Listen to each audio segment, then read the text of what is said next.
She looked at him like he didn't exist, handed him her water glass, barely made eye contact, and said it like a joke she didn't expect him to get. "You'll never be more than this."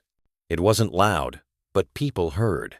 That's how it worked at these rooftop venture parties. Humiliation was an accessory, worn as confidently as the suits. He didn't react, just stood there holding the glass. Black button-up, apron, scuffed shoes, face unreadable. No one knew who he really was. Not yet. A few people glanced away awkwardly. One guy, clean-shaven, VC badge froze halfway through his Negroni, just stared at the waiter as if he'd seen a ghost. Is that Julian Ross? Because 5 years ago, Julian Ross sold a prototype to a pharma firm for $800 million, then disappeared.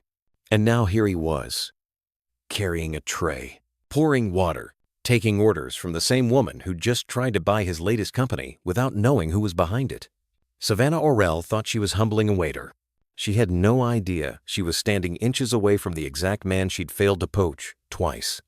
And when he finally speaks, the entire room is going to freeze. He didn't sleep that night. Julian got home around 1:15 a.m., dropped his keys in the bowl by the door, and checked on his son before anything else. Theo was out cold, one arm slung over his stuffed dinosaur, breathing soft and steady. 8 years old and already carrying more peace than most men in that rooftop lounge. Julian sat on the edge of his own bed and finally let it play again in his head. The voice, the glass, the stare. You'll never be more than this. He'd been spoken down to before it came with the job, with the apron, with the silence. But this time, it wasn't just the words. It was who said them. Savannah Orrell, a name he hadn't heard in 5 years. Technically, she didn't know she was meeting him again. They'd crossed paths once, briefly, and she never saw his real face. Just a contract, a pitch deck, a brilliant little piece of code that her executive team tried to buy for pennies on the dollar. When he refused, they buried the offer and built their own version, a bad one. Julian had vanished after that, on purpose. Sold what needed selling, locked away what couldn't be corrupted, and walked away from everything but his son. But now, fate or karma maybe was setting the table in reverse. Because the same woman who told him he'd never be more than a server was about to find out she'd already failed to buy him twice. And the third time, she served him humiliation in front of her board, her peers, the people who'd backed her empire. Worse, she had no idea he owned the thing they were all chasing. She just didn't know it had his name on it. Not yet. But she will.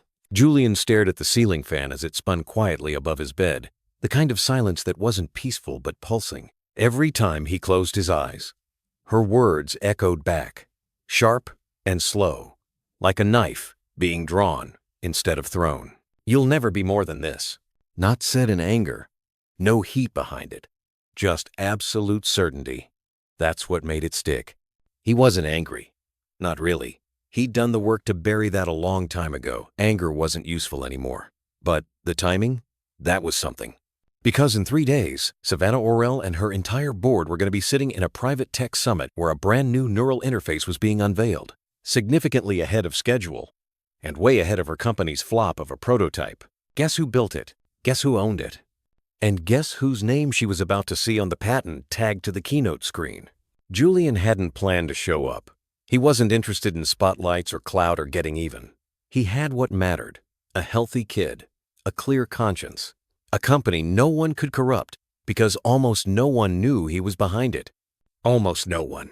But some moments whisper louder than others. Her voice, her smirk, that table full of applause after she crushed him like it was sport that wasn't something you walk away from twice.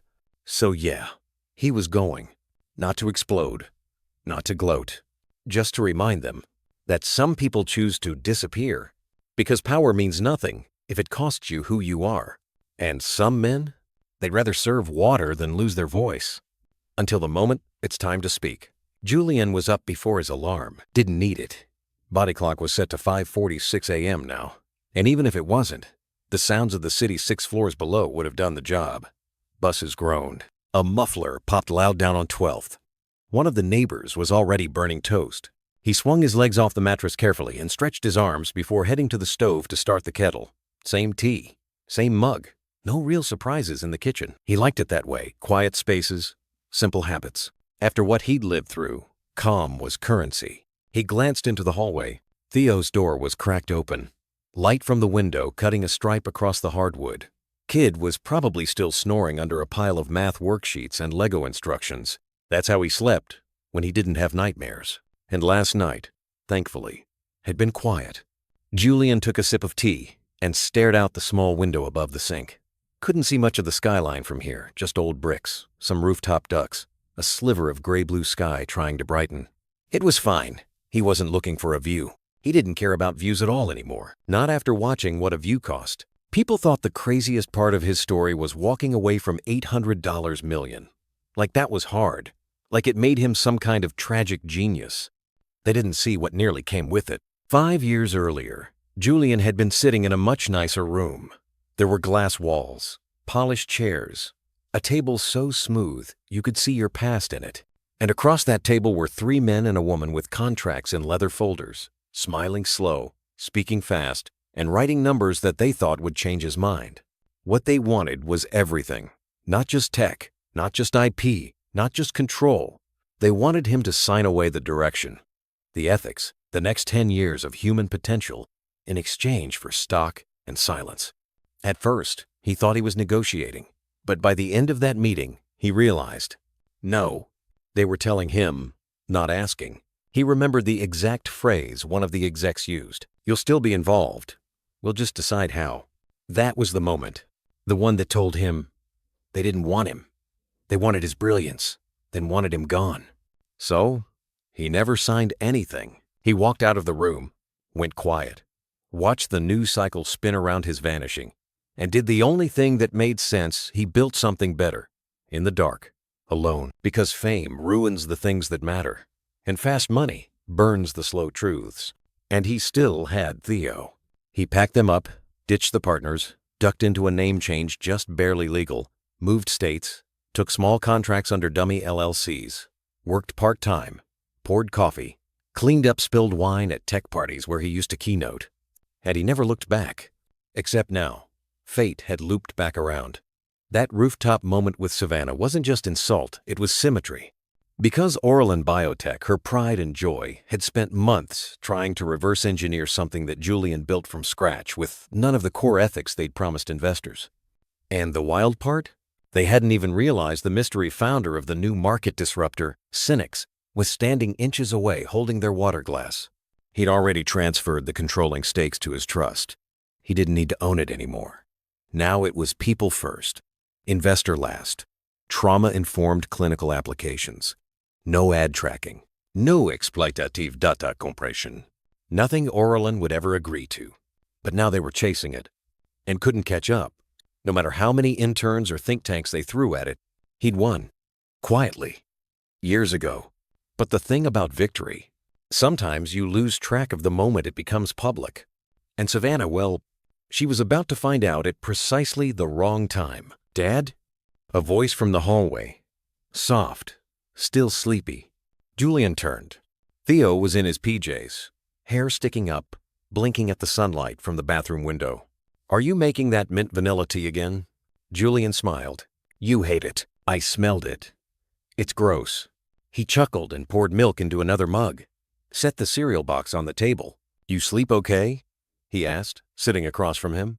Theo shrugged, then nodded. I guess. I had a math dream again. Was it friendly math? Or nightmare math? Nightmare. It had decimal points. Yikes. They ate in the mellow quiet that only good parents and tight budgets can produce. And Julian looked at his son, like he always did before mornings like this. Grateful, quietly terrified, and certain somehow that the hard part of his journey was finally circling back for resolution. Maybe the biggest conversations of his life were about to start happening again in boardrooms, in headlines. But right now, there was milk, cereal, and a decimal point hunting dinosaur to defeat. Let the room freeze later. Right now, it was just them. Later that day, Monday, he was back on shift at the cafe downtown. Not the rooftop party gig, just his usual post. He liked the rhythm, fewer eyes. Regulars who didn't care about background, just that the coffee was hot and the muffins fresh. Around noon, between cleaning the espresso portafilter and replacing a flickering bulb behind the counter, his phone buzzed. He ignored it, Then it buzzed again, and again. 3 vibration bursts, short and sharp. That pattern wasn't spam. He dried his hands, pulled the phone from his apron pocket, and checked the screen. 3 messages, from a sender he hadn't heard from in over a year. Initials only, MP. He tapped the first one. Why is your face on Twitter? Then the second. You're trending. It's already got 20K likes. And the third. Did you go public? He froze. What? The air felt different all of a sudden. That tight, static kind of pressure, like something was building in the walls around him. He stepped into the back hallway and pulled up the link she'd sent. It loaded fast. Twitter. A photo. Not just any photo him. Tray in hand. Standing at Savannah Orell's table Saturday night. The caption, "Someone please tell me this isn't Julian Ross." The Julian Ross? Waiting tables at a biotech gala Saturday night? No hashtags, no tags, just wonder. But the replies? Full-blown chaos. No way. Check the jawline. This man disappeared after tanking an $800M offer and ghosting Silicon Valley. I thought he died or something. Plot twist. He founded Cynics and we all missed it. Bro built a privacy first brain interface and dipped. Wait, isn't Savannah's company trying to reverse engineer that tech? Julian locked the screen. Too late now. For 5 years, he'd managed it privacy, focus, silence. The work had stayed clean because he stayed behind the curtains. But it only takes one angle, one tweet, one curious face in the crowd who knows the story behind the beard and the haircut to bring it all down. He looked at the light buzz track of the phone again. Notifications climbing by the second. It wasn't just Twitter. It was LinkedIn, Reddit, Hacker News, old email accounts pinging, a podcast DM requesting comment. One crypto dude even offered him $15 Kelvins for a Discord AMA.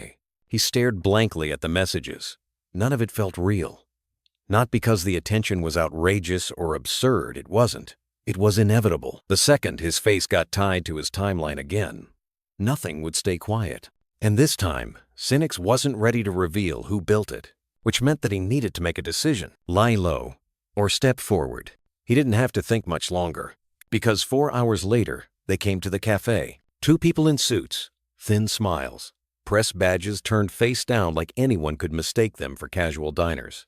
They ordered espresso, but never drank it, just slowly scoped the place, watching every staff member. One of them pretended to check their phone. Julian's photo lit up on the screen. They were closing in. And Savannah? She wasn't going to take this quietly. Because if she put 2 and 2 together and figured out that not only had Julian Ross resurfaced, but that the tech she tried to buy to save her sliding stock value was built by the same man she casually publicly humiliated, then, yeah, the story wasn't just going viral. Her empire was at risk. The worst part? She didn't even know it was her fault. Not yet. But she would. Julian didn't return to work the next day. He dropped Theo off at school like normal, same zip-up hoodie, same corner coffee walk, same half-silent conversation about which math worksheets were due. But the second Theo disappeared into the building. The mask cracked. He circled the block once, slow, hands in his pockets, checking reflection after reflection in the windows of parked cars. Every passing glance felt like a searchlight now. He wasn't being chased. Not really. But something heavy had come loose from the shadows, and it was following him everywhere. His phone hadn't stopped buzzing since the Twitter post hit 100,000 likes just before midnight. Business journalists were calling it the return of the $800M mystery man. Tech publications were already crafting think pieces titled, "Why the Smartest Man in Biotech Walked Away from It All." None of them accurate. All of them confident. The worst part? Savannah still hadn't figured it out. He could tell. There was no statement, no counter, no hit piece, no rehearsed denial. She didn't know yet, but her people knew. The ones who scouted for her startup buyouts, the ones trying to reverse engineer half of Cynics' roadmap without access to its encrypted layering, the ones who saw a tray of mint water and a familiar face and suddenly stopped breathing. Her legal counsel was likely throwing words like containment and optics around in capital letters by now. Contingency plans, positioning, a quiet plan to reach out through proxies. That's how it worked. But Julian wasn't going to be reached through whispers. He hadn't said a word publicly in 5 years, but he had something better. The Cynics keynote. 3 days after Saturday Night Tuesday, the summit would begin. He hadn't planned to attend in person. Was supposed to stay remote, let a placeholder speaker walk the audience through the launch tech and security standard breakthroughs. Everything polished, but not now. Now it had to be him. Now the myth had a face again, his face. And if Savannah Orell was going to be sitting in the second row as rumors now swore she would, then she'd hear everything directly from the man she dismissed like a malfunctioning vending machine. Because everything she thought she owned, she never really understood. And when he walked on that stage, everyone would. That night, Julian sat on the floor next to Theo's bed with a notebook in his lap and the lights down low. Standard routine. Theo liked to fall asleep to sound usually math talk or space trivia or Julian's abstract explanations of why people name stars after pets they've lost. But tonight, Theo didn't fall asleep right away. He just stared at the ceiling with his head tilted slightly. "Dad? Yeah? You look sad this morning." Julian paused. "Was I?" "A little," Theo said. "Just in your eyebrows." Julian closed the notebook and looked at his son. "It's okay to feel weird when big things are happening." "Is it because of your old job?" Theo asked quietly. "The one no one's supposed to know about?" Julian froze. "Not all the way, but enough." "Who told you about that?" Theo shrugged. "That guy with the vest, the one from the coffee shop last week. He took a picture of you. I saw it on his phone when he dropped it. My friend said your name came up in her dad's work chat." For a moment, Julian just breathed. Then he smiled, a tired, almost amused kind of smile. His kid had always been smarter than he looked. "Well," he said, "that part of my life is coming back around. It might get loud for a little while." Theo rolled to the side and yawned. "Loud? Like interviews and grown-up people yelling on TV? Maybe," Julian said. "But nothing bad's going to happen. You're safe." Theo nodded. Pause. "Are you going to be famous again?" Julian blinked, taken off guard. "I don't know," he said honestly. Then, after a moment, "Would that bother you?" Theo shook his head. "No. I just hope they don't make you wear a suit." Julian laughed softly, ruffled his hair, and waited until he was asleep this time. Outside the apartment window, cars kept crawling through the city. Lights shifted across buildings. Conversations pulsed below like static, and Julian simply sat there, watching the room dim. The last time they made him visible, they tried to buy him. This time, they would just hear him, and he wasn't planning on holding back. 3 days after the gala Tuesday, the ballroom at the Meridian Conference Center was full before the keynote even started. Tech founders, angel investors, data scientists, and journalists packed into slick white shell chairs, murmuring over whispered predictions and leaked pitch decks. Some came for the product. Most came for the name. Synex, a startup with zero public leadership, no photos, no interviews, and somehow crystal clear vision. Every founder in the room had the same uneasy praise for it. Whoever's behind this, they knew exactly what to fix. The early product tests were flawless, organic-feeling neural response, memory encoding assist modules, zero latency interfacing, safe, private, intuitive. Things the big players had promised for a decade and failed to deliver. Now it was here, and no one had seen the face. Until now. Savannah Orell sat in the second row, mirrored sunglasses tucked into her coat, fingers curled loosely over the armrest like the chair owed her something. She didn't blink much. She didn't chat. She watched the stage like it was prey. In her circle, silence meant strategy. And she had a strategy now. Find out who built Synex. Learn what part of it could be bought. Tear out the rest. She expected a clean stage, a ghost speaker, polished deck, maybe a young tech rep with a cool haircut and a memorized script. She didn't expect him. Julian walked out slowly, like he had time, like he wasn't walking into a room charged with every kind of money and ambition that had once nearly swallowed him whole. He wore a plain blazer, open collar, sneakers. There was no announcement, no fanfare, just presence. And half the room gasped, not in surprise. In recognition. He stood at the center of the stage and looked directly into the crowd. Not above them, not past them, into them. "I was a ghost for a while," he began, voice calm even. "Not because I ran, but because silence protects the things that greed tries to consume." A few cameras rose, slow, careful. "But I didn't come here to stay hidden forever. I came back because something I built, something personal, something meant to help people was once almost used for something else. Something that didn't care about ethics, or trauma, or dignity. Just leverage. People were sitting up straighter now, even the ones who didn't know his name, especially the ones who did. Julian let the pause sit. He looked down once at the podium, then back at them. Some of you made offers. Others made threats. One even told me I'd never be more than a vendor. He turned his head just slightly toward the second row. Savannah blinked once. No smile, no recognition shown. But she knew. Now she knew. Funny thing about disappearing, Julian continued. It gives you time to design something they can't steal. Then the screen behind him lit up. Clean white slide. No logo. Just a name with a patent ID number. Synex Systems. Founder, Julian Ross. And the room froze. Phones hovered midair. Pens were dropped.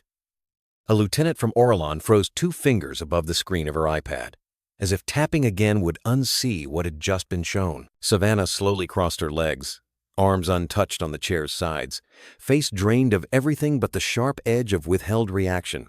Julian didn't gloat. He didn't need to. Everything they tried to build without him, he'd built without them, and better. Truth wasn't loud. It just stood still long enough for silence to crack around it. Julian exhaled and looked at the crowd one last time. Let's begin. And just like that, the cameras blinked red, the crowd began recording, and Savannah Orell realized she hadn't been dismissed publicly. She'd been erased by her own arrogance. The applause was still going when Julian stepped off the stage. He didn't linger. He didn't wave. He simply nodded once, like he was closing the door on 5 years of silence and walking clean out the other side.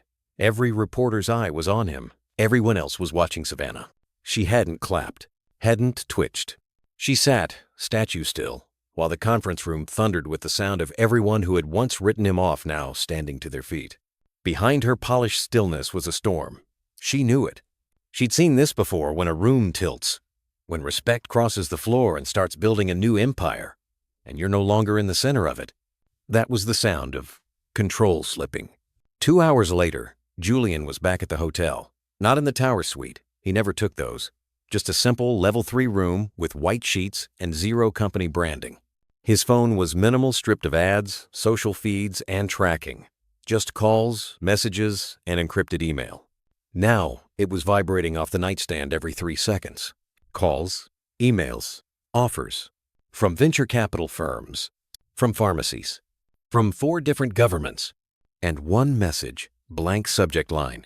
Just one sentence from a private email address ending in Orlan HQ. You knew exactly what you were doing. He didn't respond.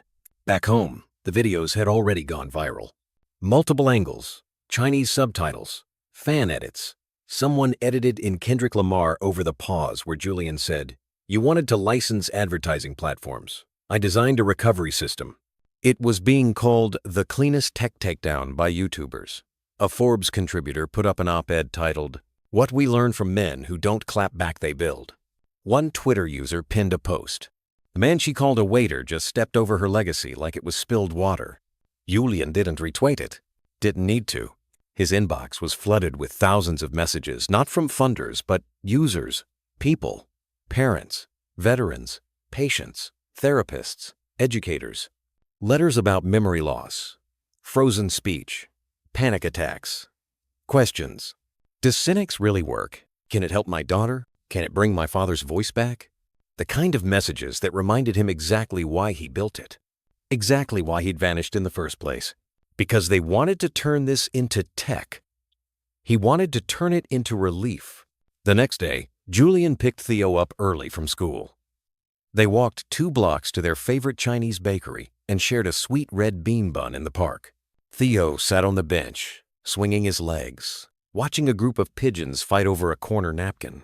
He didn't ask about the event, didn't bring up the videos, just said, "3 kids at school said you're in the news again." Julian nodded, munching quietly. "They said you made brain software. I might have helped a little. Are you going to be famous again?" Julian looked out over the playground and paused. "I don't think so, bud. But a lot of people might try acting like I am for a little while." Theo looked up. "Can you still take me to the museum this weekend?" Julian smiled. "Yeah. No matter what." Savannah Aurel sat alone in her office that night. Her company had issued a standard statement: respect for innovation, recognition of cynics' contributions. All cold, PR-polished language. The kind that said nothing while trying not to bleed company value. She hadn't spoken to Julian in years, not directly. Now, she was front page, adjacent to his resurgence. Not because of business, not because of legal fallout, but because of that moment. The one captured from a rooftop camera. The one where she looked down at a waiter and said the thing that would haunt every headline after it. You'll never be more than this. The world didn't forget it. She had built a multi-billion-dollar bio firm, and the only words people were quoting her for were the ones she'd used to dismiss the man who just publicly dismantled her research direction. She picked up her glass, poured still water, took a single sip. It didn't taste like control anymore. It tasted like irony, and it was bitter. Weeks passed. Julian didn't chase the spotlight. He didn't tour. He didn't give the million-dollar interviews. He went back to part-time work, scaled cynics responsibly, partnered with therapists and educators, and turned away more money than most people ever saw offered. He dropped Theo off at school, cooked dinners, picked up groceries, fixed things around their apartment. But something had shifted. He started receiving letters from former engineers, from whistleblowers, from people who'd been discredited by places like Orlon, names he remembered. Names Maya used to talk about his old co-founder before she'd left the field in disgust. One by one, they started reaching out quietly. I saw what you did. I want in on what comes next. So he started writing, planning, structuring a foundation, not a company, a movement.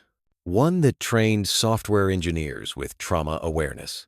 One that included mental health stipends up front. One that made ethical code certification part of every tech launch. Not just compliance, culture. Because Julian knew something now. Great products don't just change lives. They protect them. And the people who build those kinds of products, they weren't more than this. Or just a server. Or a ghost.